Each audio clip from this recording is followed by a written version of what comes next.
السلام علیکم ناظرین، قسط نمبر 186 کے لاسٹ پارٹ میں خوش آمدید۔ قبیلے میں سارگون مزاحمت کی بھرپور کوشش کر رہا ہوتا ہے، لیکن حالات اس کے لیے سازگار دکھائی نہیں دیتے کیونکہ اس کے سپاہی مرتے جا رہے ہوتے ہیں۔ اورحان بھی منگولوں پہ غضب ڈال دیتا ہے۔ بالا خاتون آگے بڑھتی ہیں اور زلزایہ پہ حملہ آور ہوتی ہیں۔ زلزایہ ان کے سامنے نہیں ٹک پاتی اور بالا خاتون اس کا گلا کاٹ ڈالتی ہیں۔ ایک کے بعد ایک لاش گرتی ہے۔ اولوگان اور عثمان صاحب آمنے سامنے آ جاتے ہیں اور اولوگان کہتا ہے، اب میں تمہارے سر کے ٹکڑے کر دوں گا۔ یہ سنتے ساتھ ہی عثمان صاحب اس پہ حملہ آور ہوتے ہیں اور جلد ہی اس کی تلوار گرانے میں کامیاب ہو جاتے ہیں۔ پھر اس کے گلے پہ تلوار رکھتے ہوئے کہتے ہیں، اب تمہارا وقت آ گیا ہے۔ یہ کہتے ساتھ ہی عثمان صاحب اسے ایک زوردار مکہ رسید کرتے ہیں اور کہتے ہیں، میں نے تم سے کہا تھا کہ تم اس کی ادائیگی کرو گے، جو خون تم نے بہایا اور جو جانیں تم نے لیں۔ یہ کہتے ساتھ ہی عثمان صاحب اس پہ ٹوٹ پڑتے ہیں اور چلاتے ہوئے کہتے ہیں، تم نے میرے لوگوں کو نقصان پہنچایا۔ یہ کہنے کے بعد ایک اور تھپڑ، تم نے میرے معصوم لوگوں کی جان لی۔ یہ کہنے کے بعد ایک اور۔ اولوگان زمین پہ گر جاتا ہے۔ یہ دیکھ کر کئی سپاہیوں کو شہید کرتے ہوئے التوگا کے منہ سے بے ساختہ نکلتا ہے۔ اولوگان عثمان صاحب تلوار تانتے ہوئے کہتے ہیں، تمہارا وقت ختم ہو چکا ہے۔ اولوگان کہتا ہے، تم ریاست نہیں ہو عثمان، تم صرف ایک چرواہے ہو۔ تو عثمان صاحب کہتے ہیں، جس زمین پر تم بیٹھے ہوئے ہو یہ اب میری سرزمین ہے، یہاں سردار بھی میں ہوں اور ریاست بھی میں ہوں۔ یہ کہتے ساتھ ہی عثمان صاحب اس کا سر اڑا دیتے ہیں اور اس طرح آخرکار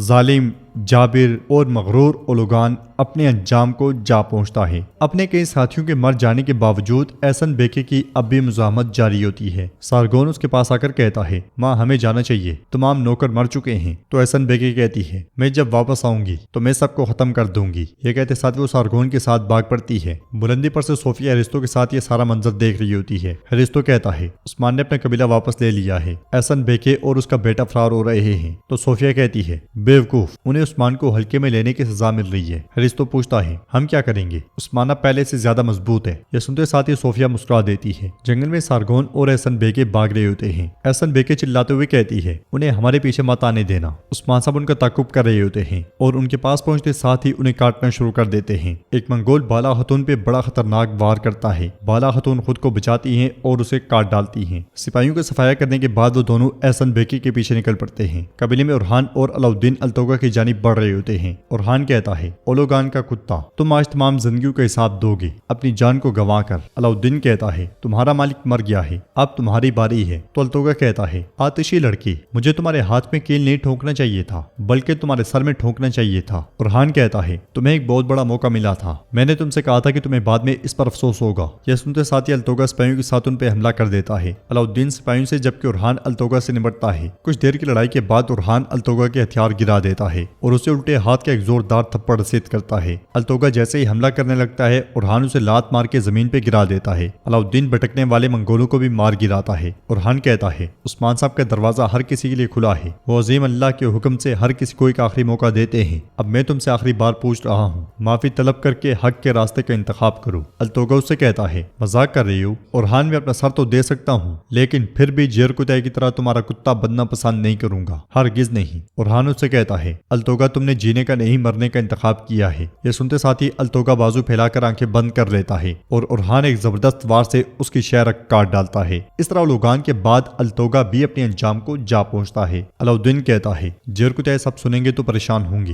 آخرکار یہ ان کا بھائی تھا۔ اورحان کہتا ہے، ریاست علاؤالدین، ریاست معاف نہیں کرتی۔ اس کے ساتھ ہی وہ دونوں آگے بڑھ جاتے ہیں۔ جنگل میں احسن بیگے کچھ سپاہیوں کے ساتھ بھاگ رہی ہوتی ہے، اس لیے میں صوفیہ سامنے سے آ جاتی ہے اور کہتی ہے، خود کو عظیم سمجھ کر تم عثمان کا شکار بن گئی ہو۔ تو احسن بیگے کہتی ہے، اب فضول میں بولنے کا وقت نہیں ہے صوفیہ، عثمان ہمارے پیچھے ہے۔ تو صوفیہ اسے کہتی ہے، پریشان نہ ہو، میں تمہیں بچانے آئی ہوں، چلو اپنے گھوڑوں کو آزاد کر دو، ہم پیدل چلیں گے۔ یہ سنتے ساتھ ہی احسن بیگے سارگون کے ساتھ گھوڑا چھوڑ دیتی ہے اور صوفیہ کے پاس آ کر کہتی ہے، الجیتو خان تمہاری اس خیر خواہی کا معاوضہ برابر دے گا۔ تو صوفیہ مسکراتے ہوئے کہتی ہے، یقیناً دے گا، میں معاوضے کے بغیر خیر خواہی نہیں کرتی۔ یہ کہتے ساتھ ہی صوفیہ خنجر احسن بیگے کے جسم میں گاڑ دیتی ہے۔ سارگون چلا اٹھتا ہے، ماں، لیکن اگلا شکار وہ خود بن جاتا ہے۔ صوفیہ دونوں ماں بیٹوں کو مار گراتی ہے اور ان کے ساتھ آنے والے دونوں منگول سپاہیوں کو بھی مار دیا جاتا ہے۔ احسن بیگے اور سارگون بالکل نڈھال پڑ جاتے ہیں۔ ہریستو صوفیہ سے کہتا ہے، تم نے الجیتو خان کی بیٹی اور نواسے کو مار دیا، اس کا مطلب موت ہے۔ تو صوفیہ کہتی ہے، میں نے نہیں مارا، عثمان نے مارا ہے، عثمان نے۔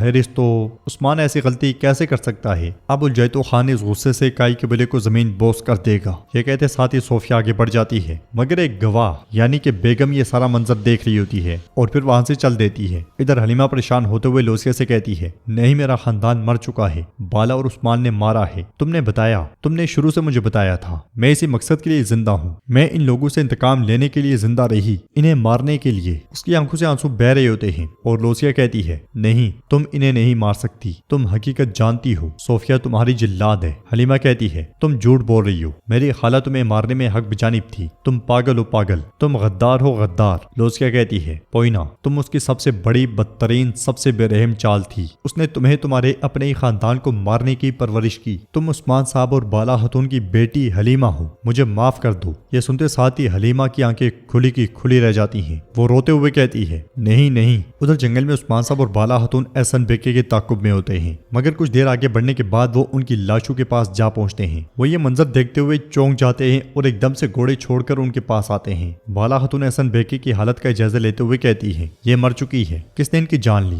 ہمارے علاوہ کون ان کے پیچھے تھا؟ تو عثمان صاحب کہتے ہیں ہم جب ان زمینوں میں فتوحات اور امن لانے کی کوشش کر رہے ہیں، جو کوئی ہمیں زیر کرنا چاہتا ہے وہی احسن بیگے کو مارنے والا وہی ہے، وہی ہے، وہی ہے۔ لیکن اگر ہم ثبوتوں اور شواہد سمیت انہیں مارنے والے کو نہیں ڈھونڈ پاتے تو الجیتو خان ان زمینوں پر مصیبت لائے گا۔ سپاہیوں نے قبیلے لے چلو اور الجیتو خان کو پیغام بھیجو، ان کی لاشیں وہ قبیلے آ کر لے جائے۔ یہ کہتے ساتھ ہی عثمان صاحب تلوار زمین میں گاڑ دیتے ہیں۔ قبیلے میں تمام منگول مارے جا چکے ہوتے ہیں۔ حلیمہ، فاطمہ، گونجا اور باقی خواتین بھی وہاں پہنچ جاتی ہیں۔ قبیلہ واپس ملنے پر وہ سب بہت زیادہ خوش ہوتے ہیں اور اللہ کا شکر ادا کرتے ہیں۔ حلیمہ ان سب کا پیار دیکھ رہی ہوتی ہے اور کہتی ہے بالا خاتون اور عثمان صاحب کہاں ہیں؟ اس لیے میں عثمان صاحب بالا خاتون کے ساتھ وہاں پہنچتے ہیں تو سپاہیوں نے دیکھتے ہوئے عثمان صاحب زندہ باد، عثمان صاحب زندہ باد کے نعرے لگاتے ہیں۔ انہیں دیکھتے ہوئے حلیمہ کہتی ہے ماں بابا۔ عثمان صاحب اور بالا خاتون گھوڑے سے اتر جاتے ہیں۔ حلیمہ بھاگتی ہوئی بالا خاتون کے گلے لگ جاتی ہے اور بالا خاتون کہتی ہے اللہ کا شکر ہے کہ ہمیں اپنا وطن اور خاندان مل گیا ہے۔ تو عثمان صاحب کہتے ہیں مل گیا ہے، یقیناً مل گیا ہے۔ پھر تلوار لہراتے ہوئے کہتے ہیں ہم بلا شبہ یقین رکھتے ہیں کہ اللہ کی راہ میں اٹھنے والی تلواریں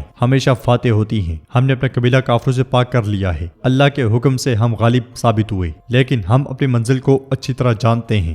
جب تک ہماری سانسیں چل رہی ہیں، جب تک تمام جہان میں انصاف اور نظام نہیں لاگو کر دیتے، ہرگز نہیں رکیں گے۔ لوگ انشاءاللہ انشاءاللہ کہتے ہیں۔ حلیمہ مسکراتے ہوئے مسلسل انہیں دیکھ رہی ہوتی ہے اور ہان کا ہی پرچم لے کر عثمان صاحب کے پاس آتا ہے اور اسے چومتے ہوئے کہتا ہے اب وقت آ گیا ہے۔ یہ سن کر عثمان صاحب کہتے ہیں یقیناً یہی وقت ہے، واہ ماشاءاللہ۔ یہ کہتے ساتھ وہ پرچم کو چومتے ہیں اور مزید کہتے ہیں اے میری ریاست کی روشن کرن، اب کھڑے ہو جاؤ، کھڑے ہو جاؤ، اب میدان میں آؤ۔ وہ پرچم سپاہیوں کے حوالے کرتے ہیں تو سپاہی کئی عرصے سے لگے ہوئے منگول پرچم اتار دیتے ہیں اور وہاں پہ کئی پرچم لہرا دیے جاتے ہیں۔ عثمان صاحب کی آواز گونجتی ہے اب میدان میں آؤ۔ مغرب کے افق پر تھکا ہوا سورج غروب ہو رہا ہے۔ سفیدی کی بات کریں تو اس نے ایک نئی امید جگائی ہے۔ شہید میدانوں سے پکار رہے ہیں، یہ سستی بہت ہوئی، جہاں سے تمہارا تعلق وہاں لہراؤ، اٹھو، اب مشرق کی گڑی ہے، سب یہاں ہیں، ہماری جانب سے دی گئی تمام جانوں کا وقت ہے۔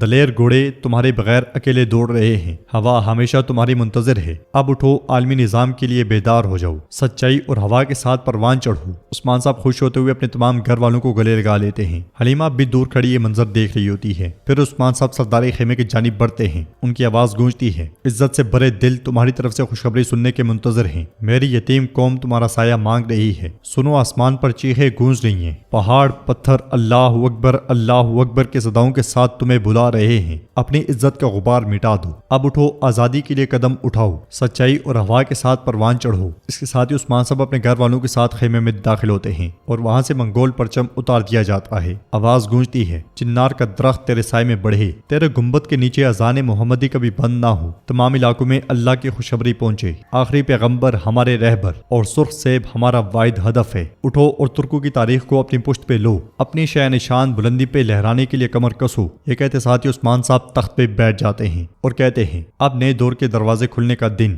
آج کا دن ہے۔ یہ کہتے ساتھ ہی عثمان صاحب سینے پہ ہاتھ رکھ لیتے ہیں اور ناظرین اس کے ساتھ ہی اس شاندار ایپیسوڈ کا اختتام ہوتا ہے۔ بہت عرصے کے بعد آج ایک شاندار ایپیسوڈ دیکھنے کو ملی ہے۔ آپ اس ایپیسوڈ کو 10 میں سے کتنے نمبر دیں گے ہمیں آپ کمنٹ باکس میں بتا سکتے ہیں۔ ویڈیو پسند آئے تو لائک کر دیں، شیئر کر دیں، سبسکرائب نہیں کیا ہوا تو سبسکرائب کرنے کے ساتھ ساتھ گھنٹی والے آئیکن کو دبانا مت بھولیں۔ ملتے ہیں انشاءاللہ نیکسٹ ویڈیو میں، تب تک کے لیے اللہ حافظ۔